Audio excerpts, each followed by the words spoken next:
ఎందుకు లేరంటే ఆయన ఆత్మతో సత్యంతో ఆరాధన చేస్తుంటే గెంతులేసి ఆరాధన చేస్తున్నాడని హేళన చేసింది.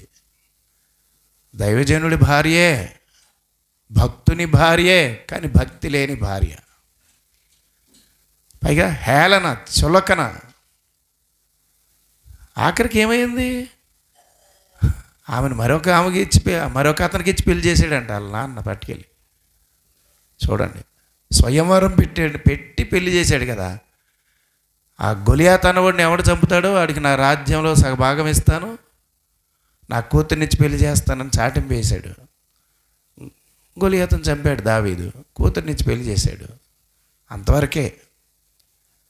అంటే ఎందుకు లేదు అనే మాట చెప్తున్నాను మీకు నేను. ప్రభువు మీద విశ్వాసమే కాదు, ఆత్మతో సత్యంతో ఆరాధన చేయాలి, ప్రార్థించాలి. దేవుని కార్యాలు అప్పుడు జరుగుతాయి, ఎప్పుడు పడితే అప్పుడు జరగవు. ఈసారి ఎవరైనా చెప్తే రా మందిరంలోకి రా, నాతో రా, నీకు డబ్బులు లేకపోతే నేను ఛార్జీ పెడతాను రా, మన ఇద్దరికి లేకపోతే పాస్టర్ గారు ఇస్తారు రా, ఇంతే. మందిరంలోకి తీసుకురండి, దేవుని కార్యాలు జరగకపోతే అప్పుడు నన్ను అడిగాను. స్తోత్రం చెప్పండి. నా పాపతో అదే చెప్పాను నేను. ఎవరు? డాలీతో. నువ్వు మందిరంలోకి వచ్చి మోకరించు, దేవుని కార్యం జరగకపోతే అప్పుడు అడిగాను. స్తోత్రం. అమ్మాయి అందే 6 నెలలు బట్టు ఎన్నాళ్ళు బట్టు చాలా ప్రయత్నాలు చేస్తున్నాను, ఒక్క ఉద్యోగం రావట్లేదని కాన్ఫరెన్స్లో చెప్పింది.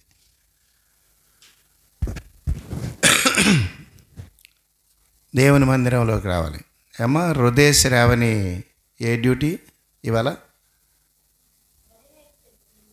రైట్, రాత్రి డ్యూటీ అయితే రా అని చెప్పాను. అయితే ఉదయం వెళ్ళిపోయింది కాబట్టి దేవునికి స్తోత్రం. దేవుని మందిరంలో మోకరించాలి, దేవునితో మాట్లాడాలి, అది చాలా ప్రాముఖ్యం. అప్పుడు మనం ఇంతగా ప్రార్థన చేసిన వాళ్ళు విశ్వాస అయినప్పటికీ కూడా కదలలేరు అనుకోండి మంచం మీద నుంచి, మనం ఏం చేయలేము. కదలలేని వాళ్ళు కూడా ఏం చేశారు? 4 విశ్వాసులు. ఎంతమంది అయ్యా బాబు డేవిడ్? ఏడి ఎంతమంది తీసుకొచ్చారు? మోసుకొచ్చి ఎక్కడ మోసుకొచ్చారు? రామ్ కుమార్ ఏడి రాలేదా? రాహేలమ్మ గారు మళ్ళీ వాళ్ళ అబ్బాయి ఆవిడ కలిసి వస్తామని వెళ్ళింది. అమ్మా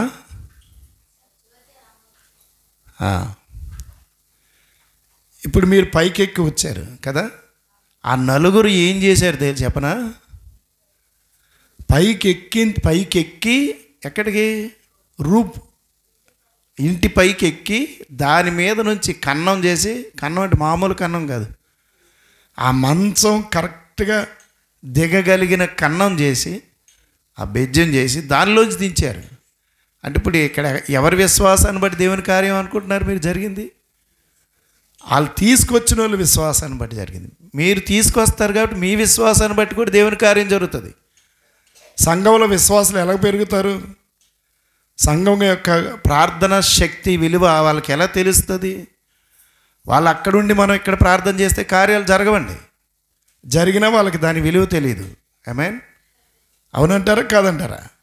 మాట్లాడండి. అవును. కాబట్టి ఇక మీదట ఎవరైనా చెప్తే రా మందిరానికి రా, మోకరించుదాం, అక్కడ అడుగుదాం, నీ తరపున మేమందరం అడుగుతాం. నీ అవసరత ఏదో, పిల్లలు కావాలా, ఉద్యోగం కావాలా, పెళ్ళి కావాలా, రోగం పోవాలా, అది ఏదైనా కానీ ఎక్కడి దాకా ఎందుకు? రామ్నగర్లో ఆ ఇంటి ఎదురావిడ 10 సంవత్సరాలు పైగా మనం జరుపుతున్న ఎప్పుడు రాలేదు. పైగా వాళ్ళ అమ్మ విశ్వాసం అంట. ఎవరు? ఆ రోజు మనతో వచ్చి కూర్చున్న అమ్మాయి వాళ్ళ అమ్మ విశ్వాసం అంట. అన్యులకి ఇంటికి కోడలయ్యింది. ఆ కుర్రోడు వాళ్ళ పెద్దమ్మ అంటే ఈ పిల్లకి మేనత్త అవుతుందో అత్త అవుతుందో వరుస అవుతుంది. ఆవిడ పొడవ ఆవిడ మనకి చెప్పింది మనం పట్టించుకోవట్లేదని ఆ పిల్లకి చెప్పి ఓ 200 కానుక వేసేసి ఓ నూనె బాటిల్ పట్టుకొని వెళ్ళిపో, ఆ పాస్టర్ గారు ప్రార్థన చేస్తారని చెప్పింది. మొత్తానికి ఎలాగ చెప్పిందో మందిరంలోకి వచ్చి కూర్చుంది. ప్రార్థన ఆఖరికి వాక్యం అయిపోయే వరకు ఉంది. మీ ఆయన నువ్వు కూడా కలిసి రండి అమ్మన్నావు, కానీ అలా ఆయన ఆవిడ కలిసి రాలేదు. ఒక్కరోజు వచ్చి కూర్చుంటే 7 సంవత్సరాలు బట్టి సంతానం లేకపోతే మళ్ళా సంవత్సరం తిరిగేలోపుగా పాపా బాబా పాపేనా ఏదో మొత్తానికి స్తోత్రం చెప్పండి. అన్నాళ్ళు బట్టి చెప్పినా మనం ప్రార్థన చేసినా జరిగిందా? మందిరంలోనికి వచ్చి కూర్చుంటే జరుగుతుంది. ఆమేన్. స్తోత్రం చెప్పండి. అది చాలా చాలా ప్రాముఖ్యమైన. Robert, very good. ఫోన్ ఏమి లిఫ్ట్ చేయవు, కట్ చేసావు, మళ్ళీ లిఫ్ట్. ఏదో ఒకటి చెప్పాలి కదా నాకు ఆన్సరు. నువ్వు బయట ఉన్నా ఎక్కడున్నా ఒకసారి పాస్టర్ గారు పలానా పని మీద ఉన్నానండి, నేను లేట్గా వస్తాను, నేను రాలేను, ఏదో ఒకటి చెప్పాలి ఆన్సరు.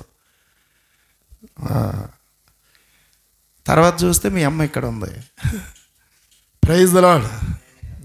చాలా సంతోషం. రాత్రి ప్రిస్కిల్లతో అన్నాను, అమ్మా నువ్వు మందిరంలోకి రామ్మా.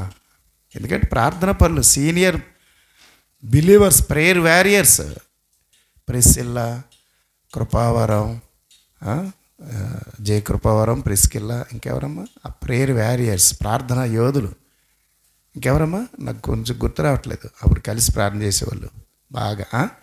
అమ్మా ఎవరు ఎక్కువగా ఎవరు వచ్చినా రాపోయినా ఆ 4 5 ఉండేవారు, బలంగా ప్రార్థన చేసేవారు కదా.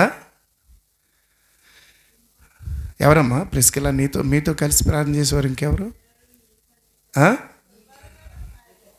ఇంకెవరు మర్చిపోయి? ఆవిడ వెళ్ళియండి. ఆవిడ తర్వాత ఆవిడ వెళ్ళిపోయిన తర్వాత కూడా చాలా కాలం ప్రార్థన చేశారు. ఆవిడ కూడా వాళ్ళు ఎప్పుడు వెళ్ళిపోయారు. ఫాస్ట్ గారు ఎవరు చెప్పిన అలాగే చెబుతున్నారు. సరే, అంటే మీరు ప్రార్థన పరులైన వాళ్ళు మందిరంలో ఒక్కరు ఉన్నా మిగిలిన వాళ్ళకి ఏమొస్తుంది? బలం వస్తుంది, ఉద్యమం వస్తుంది. అది చాలా ప్రాముఖ్యం. ఇప్పుడు నీకు తోడు ఇంతమంది ఏర్పడ్డారు. ఎవరు? వీళ్ళు రెగ్యులర్గా 1 వారం తప్పకుండా వస్తున్నారు. ప్రేస్కెళ్ళా మన ఎవరు మీరు ఒక టైంకి వస్తామంటే ఆ టైంకి ఆటో తీసుకొచ్చేస్తే మీరు ఛార్జీ పెట్టుకోవద్దు, నేను ఛార్జీ పెడతాను, డౌట్ లేదు. ఎవరు టికెట్ లేకపోతే వాళ్ళ తరపున నేను టికెట్ పెడతాను. పెట్టుకోగలిగితే పెట్టుకోండి, లేదులేండి పాస్టర్ గారు మీరే యూనిఫామ్గా పెట్టేయండి, నేనే పెడతాను, నాకేం ప్రాబ్లం లేదు. మీరు వచ్చి మందిరంలో ప్రార్థన చేయాలి. ఇక మనకి మందిరాన్ని ఇచ్చాడు మన ప్రభు, ఇక్కడ దేవుని కార్యం జరుగుతుంది. ఆమేన్. స్తోత్రం చెప్పండి. మందిరంలో షకీనా మహిమ వస్తుంది. ఆమేన్ చెప్పండి. ఆయన ఆత్మ కృమ్మరించబడే వరం అక్కడ కార్యం జరగాలంటే మందిరంలోనే జరుగుతుంది, బయట జరగదండి. ఇందులో తీసారా?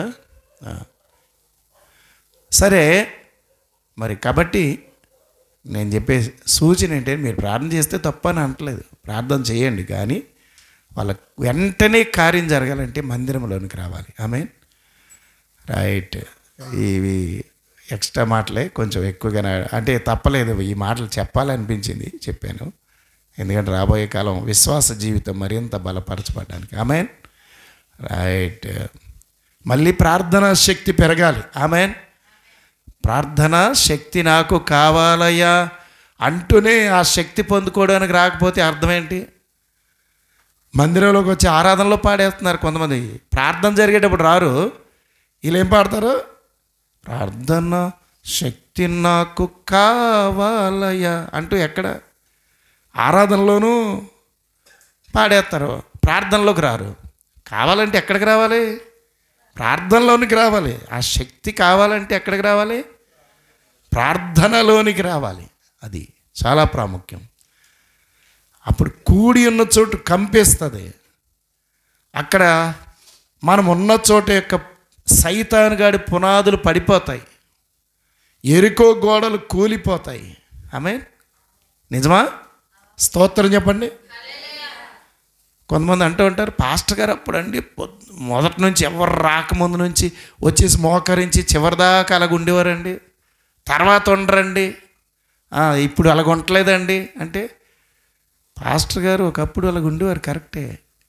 కానీ ఇప్పుడు పాస్టర్ గారు మీ కొరకు, పాస్టర్ గారు ఇక్కడ ఉండకపోవడానికి ప్రధానమైన కారణం, ముందు ఏం చెప్తామంటే పాస్టర్ గారు రాకముందు మందిరంలోకి వచ్చి కొద్దిసేపు ఇక్కడ అంతా సెట్ చేసి అవసరమైతే ప్రార్థన చేసి వెళ్తాను. నేను వెళ్ళి అక్కడ ప్రార్థన చేస్తూ వాక్యాన్ని ప్రిపేర్ చేస్తాను. ఎందుకు? నేను ఇక్కడ లేకపోవడం వల్ల నా ప్లేస్లో వీళ్ళు పని చేయాలి. నేను ఉంటే వాళ్ళు చేయరు, కరెక్ట్గా చేయరు. పాస్టర్ గారు ఉన్నారని పాస్టర్ గారు వంక చూస్తూ ఉంటారు. ఎప్పుడైనా మీరు పిల్లల్ని గూడు రేపి పక్షి ఎందుకు వదిలిపెడుతుంది? ఎందుకు వదిలిపెడుతుంది? నా మాట అర్థమైందా లేదా? ఎగరడం నేర్చుకుంటుంది. అర్థమైంది మీకు? ఏమంతేనా మా అప్పలరసమ్మ? అంతే కదా. పక్షి గూడు ఎందుకు రేపుతుంది? ఆ పక్షి పిల్లలు పడిపోతున్నప్పుడు ఏమవుతాయి? పడిపోకుండా వాటిని కాపాడుకోవడం రెక్కలు ఎలాగా సాపుతాయి కదా.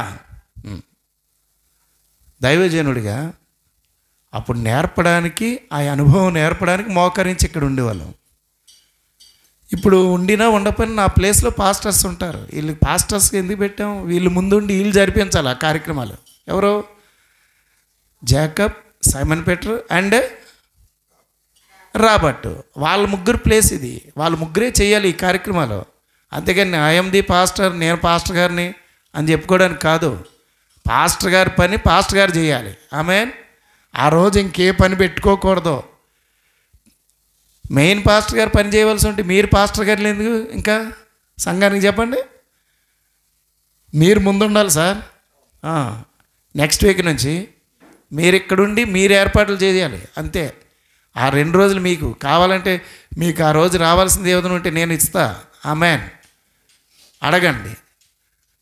నాకు రాబడిపోతుందండి అని ఎవరైనా అనుకుంటే, ఆమేన్, నేను తినడం మానేసి అని ఇస్తా. ఎందుకంటే మీరు పని చేయాలి. దేవునికి స్తోత్రం చెప్పండి. 2 చేతుల పైకి దేవునికి స్తోత్రం చెప్పండి. కాబట్టి దేవుని యొక్క ఉద్దేశాలు నెరవేరుద్దాం. ఓకే. పరిశుద్ధుడా, వందనాలు. కానుకలు దీవించండి. ప్రియులు అర్పించి ఉన్నారు, ఆశీర్వదించి నీ పని కోసం వాడుకో. యేసయ్య నామంలో వేడుకుంటున్నాం తండ్రి. ఆమేన్.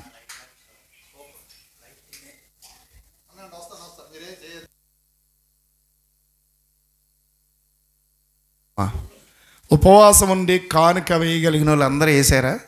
ఉపవాసం ఉండినా ఉండకపోయినా ఎవరైనా కానుక వేయినారు ఉన్నారు. ఈ విషయంలో ఎందుకు బలవంతం చేస్తున్నానంటే, ఉపవాసం ఉండినా ఉండకపోయినా అది ఉపవాస కానుక అనేది పేదవారికి ఏదో పేరుతో ఆ సమయానికి పేదవాడు అనుకుని నాకు పాస్టర్ గారికి నాకు అనిపించినప్పుడు, ఎవరు లేకపోతే జేడిఎస్ ఖర్చులో ఇది కలిపేస్తూ ఉంటాం ఆ నెలలో. అర్థమైందా? కాబట్టి అది పేదలకు ఇస్తున్నారు. మీరు మీ ఆహారం బీదలకు ఇస్తున్నారు. అంటే మీరు ఆ పూట ఉపవాసం ఉండడం వల్ల బ్రేక్ఫాస్ట్ టిఫిన్కి ఎంత ఖర్చు అవుద్ది? కనీసం ఎంత టిఫిన్ చేస్తారు మామూలుగా? పోనీ సద్దన్నమే పెరిగేసుకోకుండా తింటారా? పెరిగేసుకున్నా 10 రూపాయలు పెరిగేసుకుంటారు. అవునా కదమ్మా? మరి అన్నం 30 రూపాయలు, 50 రూపాయలు లంచ్ కూడా కలుపుకుంటే.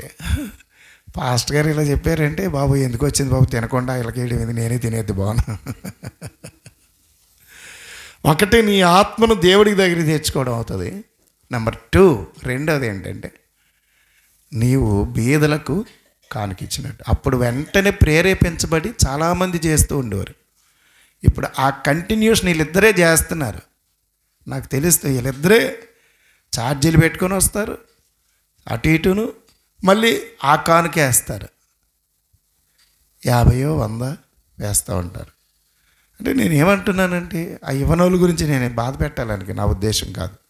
లేకపోతే దేవుని స్తోత్రం, ప్రభు నీ పరిస్థితి ఆయనకి తెలుసు. కానీ ఆ రోజు దేవునికి బీదల కొరకు మనం చేసేది అది నీ ఆత్మను దేవుడికి అర్పించడంతో పాటు పేదవారిని జ్ఞాపకం చేసుకుంటున్నావు. అది గుర్తుపెట్టుకుని. అందుకే ప్రభు బల్ల దగ్గర కూడా నేను ఒక మాట చెప్తూ ఉంటాను. బాప్తిస్మం పొందని వారు ప్రభు బల్లలో చేయి కలపన వాళ్ళు ఎవ్వరు ఇందులో కానుక వేయొద్దు అని. ఎందుకండి? అది వాళ్ళు మాత్రమే వేయాలి. అర్థమైందా? స్తోత్రం చెప్పండి. దేనికి ప్రతిదానికి ఒక నియమం ఉంది. మనం దేవుని యొక్క వాక్యాన్ని చదువుకొని మనం ధ్యానించుకుందాం ప్రియులారా. ప్రతి ఒక్కరు లేచి నిలబడండి.